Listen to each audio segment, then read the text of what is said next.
Ny vokatra manaraka dia ao anatin'ny olombelona misy atao hoe 7, misy chakra, misy centre d'énergie.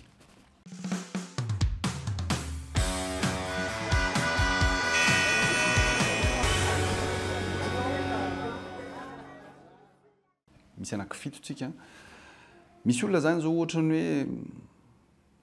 tojo fahasahiranana foana tamin'ny resam-pitiavana. Dia ny chakra ny eto amin'ny fony izay miloko maitsomaitso no manana olana ohatra. Dia amina méditation afaka amboarinao zany. Ianao ihany manamboatra azy. Mandamina sy mampitono ny fonao satria inona no mitranga ilay olona iny rehefa avy eo rehefa sendra maratra ny fiainana dia tsy mora intsony izy mahatoky. Raha tsy manasitrana. Ary nefa ny olona aty ivelany tsy afaka manasitrana anao. Fa zay ny asan'ny méditation. Dia ahoana nanaovana anazy?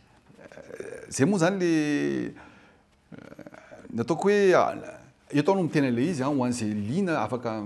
manoratra na ampetsiko hoe ohatry ny ahoana raha te hianatra fa raisiko an-tanandroa faly no mizara an'izay zavatra izay satria anisan'ny zavatra tiako io sy ny feng shui. Irisantsika manaraka io ngamba fa ny méditation zany zay ny zavatra anankiray tena heveriko fa mitondra ho an'ny olona anankiray izay manao méditation. Misy fanontaniana mora valiana rehefa manao méditation ianao. Misy safidy mora atao rehefa manao méditation ianao. Ary misy fitoniana hainao sy azonao aingana kokoa rehefa manao méditation ianao. Ary ny tena farany dia izay niteniko teo izay hoe mibitsika Andriamanitra ao aminao. Enao izy en pleine conscience hoe mety ve zao safidy ataoko zao, mety ve zao lalana nraisiko zao amin'ny fiainako. Zany hoe raha za zany zao te hanomboka méditation zao tsy misy olon-kafa dia mikipa ny masoko dia se concentrer amin'ny respiration dia efa anisany hoe azo atao hoe manao méditation zany. Ny méditation tsy ampy raha izay fotsiny. Satria ny méditation dia hainao moa zany fa ny olombelona misy ny conscient sy ny inconscient tsika. Ny subconscient zany filazako azy. Ny conscient dia 7 isan-jato fotsiny amintsika olombelona. Zany hoe zavatra eritreretin'ny sainao consciemment dia 7 isan-jato fotsiny, 7%. Fa ny subconscient anao no migérer ny 93%. Tsika izy anao miresaka eo zao ny rein-anao zao tsy voagérenao. Ny fitoboko fonao tsy voagérenao. Ny poumon-nao tsy voagérenao. Reny ny 93%. Reny le subconscient. Reny le subconscient. Ny méditation manampy anao hiaccéder any amin'iny subconscient iny. Zany hoe misy zay le niteneniko teo misy 93% zany hiaccédenao ahafahanao mahafantatra bebe kokoa anao. Dia mahafantatra ianao rehefa mahafantatra anao ianao dia mahafantatra hoe tokony zaho anao zao tsy mety aminahy le ataon'olo ohatr'izao tsy mety aminahy miaritra amin'ity olona eto ity fa tokony ohatr'izao ny zavatra andrasana aminahy kay zao ny tokony famindra ataoko. Nanampy anao betsaka hoe méditation hoe tamin'ny asanao? Manampy tanteraka satria ao anatin'io no amin'izao fotoana moa be dia be ny tanora mitena ilay hoe loi de l'attraction, méthode quantique zany rehetra zany. Tsy maintsy maîtriser kely méditation ianao ny ahafahanao miditra misehatra anatin'iny voyage astral. Tsy maintsy manao méditation ianao vao miditra amin'izany ohatran'izay zavatra ka heveriko fa manampy. Ary tadidio tsara fa ianao mety fantatrao tsara zany fa misy ny habitude an'ireo milliardaires na ataoko hoe ireo tafita indrindra amin'ny fiainana dia rituel ny isa-maraina anazy méditation. Rituel ny isa-maraina satria ireo olona ireo tsy ny fotoana ataony maraina dia mandray décision fotsiny. Tsy dia mieritreritra firy hoe ohatry ny ahoana andeha hanaovana an'izao na ohatr'izao fa maka décision fotsiny izy. Dia iny décision iny fantany fa misy fiatraikany be amina milliard d'euros raha tsy tena mitombona amin'ny fanahany manontolo sy ny fony ray manontolo ny zavatra ataony. Dia zay ilay niteneniko teo misy principe iainanao sy hitondranao amin'ny fiainanao. Ilay niteneniko anankiroa teo hoe matoa za mahazo fahasoavana avy amin'Andriamanitra ny zavatra ataoko dia manana andraikitra ampivoatra ny hafa. Misy mahasamihafa ny atao hoe misy tsy hoe misy mahasamihafa misy lien ve ny méditation sy ny fivavahana sa zavatra hafa sara? Mazava ho azy ary eo ny herin'ny vavaka ane rehefa mivavaka mifono ray manontolo ianao a amin'Andriamanitra dia fantatrao tsara fa miditra any amin'ilay subconscient ianao miditra any amin'ny tontolo tsy hita maso ianao a amin'ilay hoe mahagaga misy ny miracle amin'ilay hoe fivavahana satria mikitika ny subconscient ianao misy cellule de prière anankiray ohatra nataon'olona tsy fantatrao hoe manina satria tena misabandonné tanteraka ao anatin'ilay fivavahana ary zareo dia misy vokatra marina zany ary tena misy donc le izy zany a lafiny maro fa ny tena tiako atongavana dia hoe rehefa tonga ao anatin'io subconscient ianao misy an'izay bokyny Idrissa Al-Bekaim hoe libérer votre cerveau le libérer votre cerveau ataony a tena hoe miaccéder nareo amin'ny capacité ny subconscient nareo fa raha 7% fotsiny fahaizana azonao zay renarinao tao anatin'ny fiainanao mbola misy 93% afaka exploitenao hiaccédevanao amin'ny tontolo hafa ray manontolo ary indrindra amin'Andriamanitra. Dia ina zavatra mitranga raha ohatra hoe tratry zay mihoatra ny 7% zay misy zavatra hita masy mihitsy ve hoe tena hafa mihitsy itolona ty iresaka fotsiny ohatra hoe subconscient zao nofy ianao tsy afaka maîtriser ny nofinao amin'ny alina raha hitanao tsara raha mamaky ianao mijery amin'ny Google dia misy hoe interprétation des rêves satria hita le izy fa misy ifandraisany amin'ny fiainan'olona le nofy atao ny subconscient sika le mampatonga le médium manana capacité de voyance satria le subconscient ny afaka mipermettre an'izay zavatra zay dia iny zavatra iny zany zay le teniko teo hoe raha matetika moa tsika lehilahy miteny ary le vehivavy tena misy intuition mafy be mihitsy zay capacité anankiray mahasamihafa amin'ny vehivavy manana développé kokoa ny subconscient satria zay mihitsy génétikany ianao zany raha tsy mide io intuition io amin'ny teniko teo le chakra eto amin'ny andro ty eto triangle kely zay izy dia lokon'izy io indigo rehefa mivisualiser anao zany ka te ohatran'ny hoe développer ny intuition anao dia amina méditation anao dia développer anao eo zany visualiser anao dia efa ampy fotsiny subconscient no mandamina ny hafa rehefa avy eo hoe indigo no visualiseko amin'ny tapin'ny andro koa mba ahafahako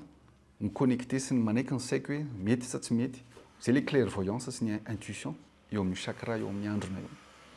tena hafa mihitsy zany rehefa manao méditation zany ianao dia manampy sady manana hery be dia be akoatran'le fanampiana fotsiny misy ataoko hoe amin'ny teny frantsay koa izy hoe misy lâcher prise dia misy facilité d'acceptation amin'ny zavatra mitranga amin'ny fiainanao misy olona tsy manaiky ny zavatra mitranga aminazy everiny fa ohatrany hoe misy maniry ratsy anazy misy zany misy ny atao hoe za tsy miteny mihitsy hoe tsy misy ataoko amin'ny teny frantsay izy hoe envoûtement fa misy zany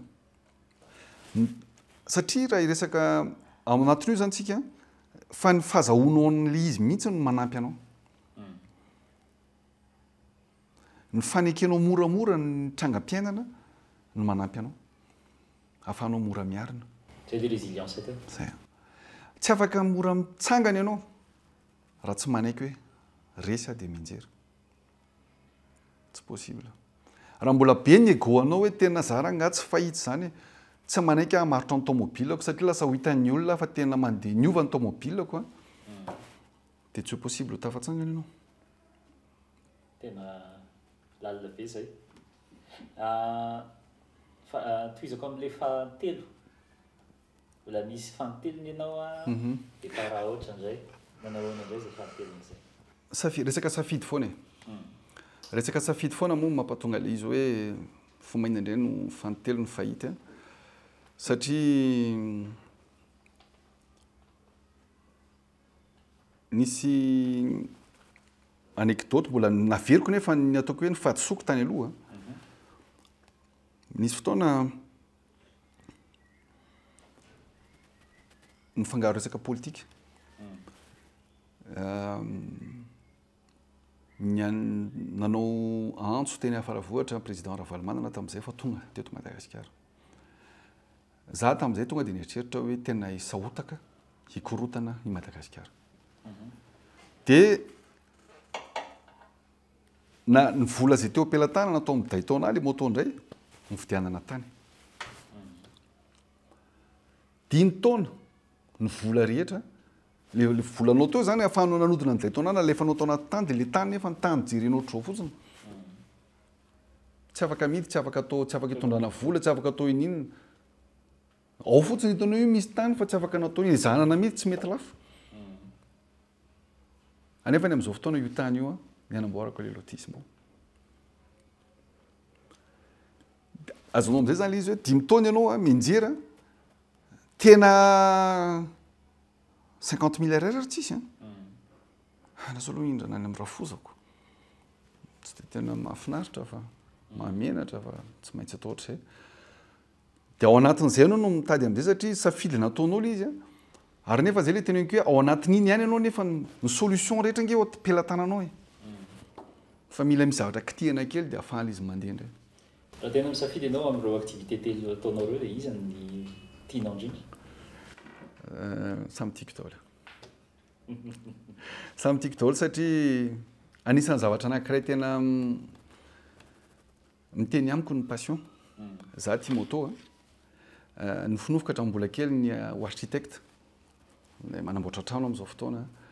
ary ny resaka le CX amin'le courtage financier sy ny international mazava ho azy tontolo ny finance mahafinaritra fa indrindra ny hoe mampandroso amin'ny Madagasikara ireo investisseur mpitondra mpandrara avy any ivelany zay zahana hoentina eto Madagasikara mazava ho azy dia ny hoe any miasa ho amin'ny tanora hampandroso amin'ny Madagasikara ao anatin'ny zavatra miteny amiko daholo raha tokony conseiller ankizy ianao ary olona nampianatra hoe ahoana ny ataonao raha le miainga aotra ianao inona no teneninao anazy ny voalohany ngamba ny diozako hoe tianao ve le zavatra ataonao raha vao tsy passionné amin'ny zavatra ataonao ianao dia tsy ho possible eo matetika ny zavatra ifampizarako satria rehefa ohatrany hoe manao conférence any amina université ISCA manatao amin'ny ISCA eo diozako hoe mametraha fanontaniana amin'ny tena anareo hoe mandry ao anatin'ny andro anankiray vonony ianareo ny anao anatota adiny 4 effort avy any aminao manokana momba n'io zavatra io tsakjanona mandritra ny 5 taona vitanao ve fa tsy ataoko ty androany dia afaka telo volana leo be afa-janoko amin'izay zay manko ny ataoko hoe mahasamihafa amin'ny bambo rehefa ambolenao dia amatonany zay vao maniry izy fa ny andro toko-piainany dia ny fakany no maniry lalina be any ambany mba hafahany mitazona an'le faniriany aingana be satria rehefa maniry izy rehefa avy eo 70 cm par jour ny tahony isan'andro maniry tena maniry aingana be izy dia raha vao tsy mafy be zany ny fakany dia tsy mateza izy dia zay ny napetraka foana amin'ny tanora hoe raha tia safidy anao ampandraraha ianao dia vonona ve aloha le zavatra ataonao io anao effort ianao tsakjanona adiny 4 isan'andro ho an'io zavatra ataonao io mandritra ny 5 taona ve rehefa tianao ohatr'izay izy dia mahita vahaolana ianao mahita lalana hafa ianao mahita olona afaka anampy anahy ianao manampy anao ianao amin'izay zavatra zay satria tadidio fa tsy ho vitanao rery zay lalana zay fa misy zay le ataoko hoe misy fionana misy rencontre foana amin'ny lalana safidy zay ataonao amin'ny fiainana ahafahanao rehefa tena io ny lalana ho alehanao dia tsy maintsy tojo amina olona afaka manampy anao amin'ny fiainana ary zay zavatra zay no anisany ampiny méditation le fanekenao hoe tena ao anatin'ny lalana zany na mbola tsy hisy vokatra ara